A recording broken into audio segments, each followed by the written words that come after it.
was your everyday surfer guy who was enjoying life with his family in a beachside town in New Zealand when the Holy Spirit spoke to him one morning. He heard these words, "Make the bed." What? Make the bed.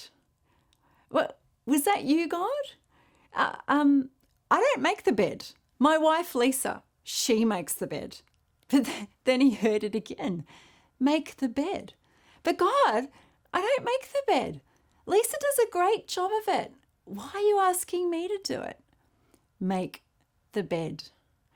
Reluctantly, Brian went to his wife, Lisa, and explained what had happened.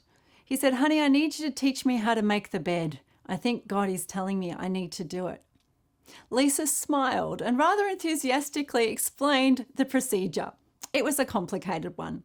First of all, you need to straighten out the quilt cover, and then you need to position all the pillows. There's the standard pillows that go at the base, and you need to angle them a certain way. And then the European pillows go next. And finally, after that, the sham cushions. They need to go to the front. But then don't forget the throw rug. It needs to be positioned correctly. And then make sure it's all symmetrical. And then you've done a good job. Brian tried to follow the instructions, but he didn't always get it right.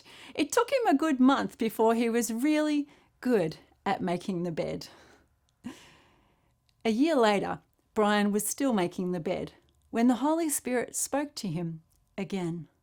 "Brian, I'm calling you to lead the church." Today, Brian is the senior pastor of his church. And since he's been leading, amazing things have happened in his community. People have come to know God for the first time, and their lives have been radically turned around and touched. Miracles have been happening in his church. But here's my question. I wonder, would God have asked Brian to lead the church if Brian had said no to making the bed? God saw Brian's servant heart, and he saw that he was now qualified to lead the church. The truth is that God speaks to us, but when he does, we have a choice.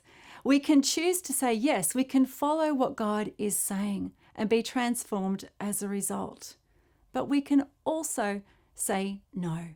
The choice is ours. You see, I think that this is what God was saying to the prophet Jeremiah under the Old Covenant.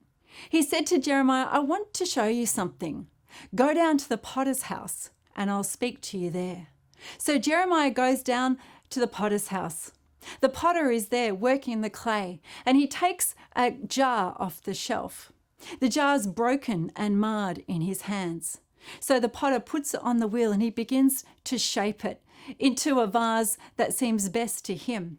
He takes water and he softens the clay and he begins to mold it and shape it and spins it round and round on the wheel. And then he speaks to Jeremiah and he says, "Jeremiah, will my people be like this clay jar?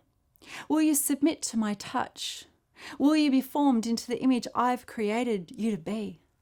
Or will you be hard and brittle? And if you do, the cracks will still remain."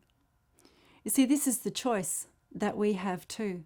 We can submit to God's hand, or we can say no.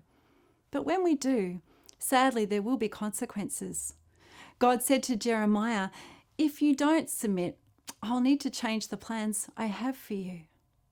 And when we say no to God, when we choose not to follow Jesus, then the work of God can't continue in our lives, and it will have consequences. It doesn't mean that we won't be any less loved. Jesus came to die for broken jars such as these. He loves us unconditionally. There's nothing that we can do to earn his love. But God comes and he gives us a choice, and he says, "Will you respond to my touch?" See, I'm calling you to do things sometimes you don't want to do. I'm calling you to follow Jesus. I'm calling you to forgive those who hurt you, to be kind to those who hate you. I'm calling you to make the bed when you don't want to, because I'm trying to form in you the heart of God. And the reason why I want to do that is so that I can use you as a vessel for good purposes. So I can use you to bless the world around you, that my presence can flow through you. In the same way, the Spirit calls us today to follow in the way of Jesus. The Spirit speaks to our hearts. He calls us to follow God's ways.